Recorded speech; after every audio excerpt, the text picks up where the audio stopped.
இல்லை இதுக்கப்புறம் 2 படம் சைன் பண்ணியிருக்கேன். அண்ட் அது இப்போ சொல்லலாமான்னு தெரியல. இந்த கலகலப்பு 3 சுந்தர் சி சார் இருக்கு. அண்ட் இது என்ன படம் பண்ணாலும் இந்த படம் ரொம்ப ஸ்பெஷல். ஏன்னா ரொம்ப 18 வருஷமாக ராம் சார் கூட நடிக்கணும்னு இந்த ஆசை. இந்த படம் மூலிமா நடித்தது ஃபஸ்ட்டு, அது ரொம்ப சந்தோஷம். ஆனால் அதுக்கப்புறம் இந்த படம் சக்ஸஸில் அந்த ரிசப்ஷன் இருக்குல்ல, இப்போ நீங்களாம் வந்திருக்கீங்க, நீங்களாம் இந்த படம் பார்த்து இவ்வளோ மகிழ்ச்சியாக இருக்கீங்கன்னு போது அது பார்க்குறது இன்னும் ரொம்ப சந்தோஷமாக இருக்குது.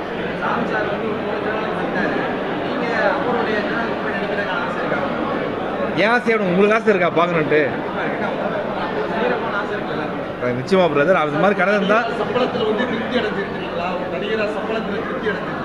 ஆனால் நடிகராக வந்து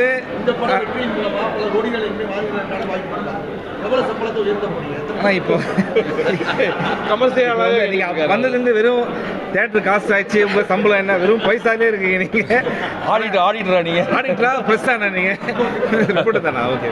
இல்லைண்ணா, அது வந்து நம்ம கேட்டு என்றைக்குமே சேஸ் பண்ணதில்லை. அதாவது அவங்க கரெக்டாக இருக்குன்னா அது நிச்சயமாக நடக்கும். ஆனால் இன்றைக்கி அதை தாண்டி தேட்டரில் நாங்கள் ஒரு 10 தேட்டர் போயிட்டு வந்தோம்ல, அவங்க கை தேட்டரை பார்க்கும்போது ரொம்ப மகிழ்ச்சியாக இருக்குது. இப்போ அந்த சந்தோஷத்தில் இருக்கும். இப்போ அதை பற்றி பேச வேண்டாம். தேங்க்யூ.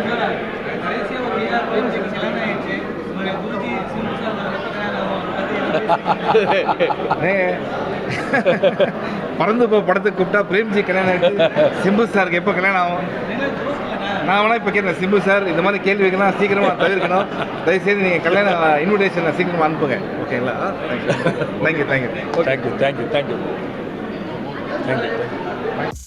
சினிமா உலகை ஃப்ரேம் பை ஃப்ரேம் படம் பிடித்து காட்டும் தந்தி சினிமா சேனலை இப்போவே சப்ஸ்கிரைப் பண்ணுங்க.